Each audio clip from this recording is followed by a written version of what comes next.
you're stressed out, be in the nature. Nature will calm you down. That's why you should be good with nature, then nature will be good with you. Do you like your home? Do you like your mother? And the answer is yes.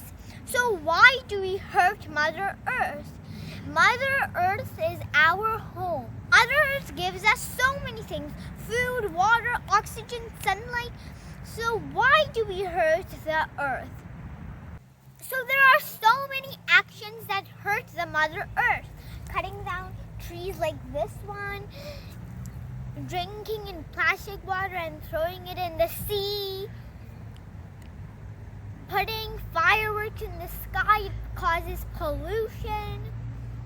So many things. There are so many reasons. So every action that you do, think, am I hurting the Mother Earth? I have made so many changes in my life. I have used for shopping, cloth bags.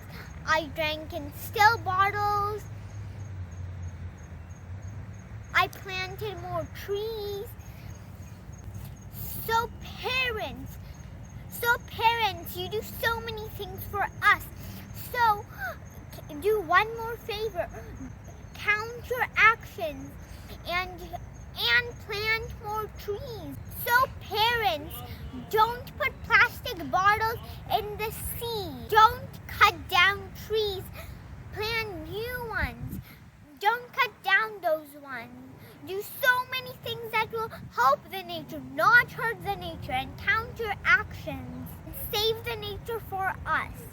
We need nature to live. So remember, Earth is your mother, nature is your friend. So take care of those two things. Please subscribe Sanvi's World for more videos. Thank you. Bye.